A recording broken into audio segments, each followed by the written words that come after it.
Əzlərim, ən əvvəla deyək, açılan sabahlarımız həmişə xeyirqaç olsun.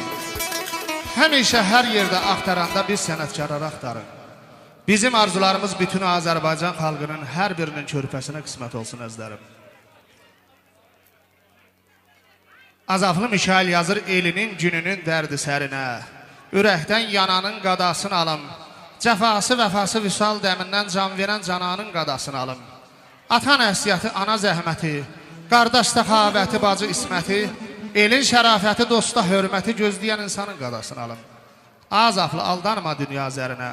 Mənalar eşqini uddum dərində, yaxşını yerində, pisi yerində, həqiqət qananın qadasını alım. Öysüzlü yazır səni quran bu arzular. Görüm gəlsin başa mağar, məclisimdə tez oynasın qız oğlanla qoşa mağar.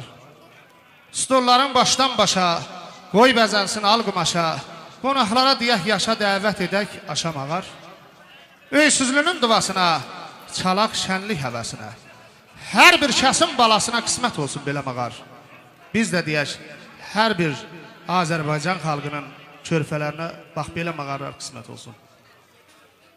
Oxuduğumuz şiirlər həm yerlimiz İlyas Taftıqdan dəzlərim.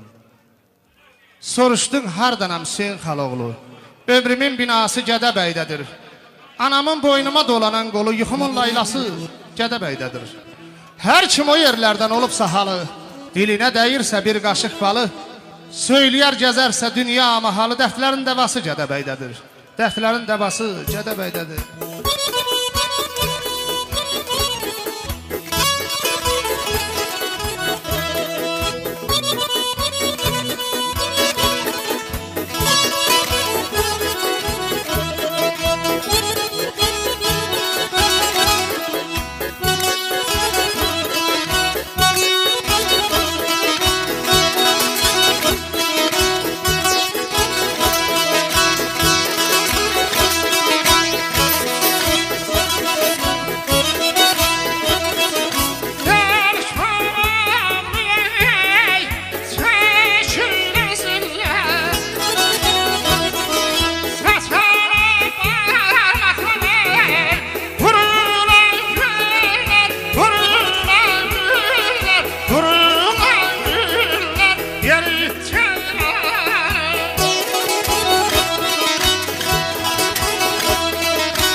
Dəli Koroğluya çəkilən zillər, səçələ barmaqla vurulan güllər, gözəllər eşqinə gözəlləmələr, sarı tel havası Gədəbəydədir, sarı tel havası Gədəbəydədir.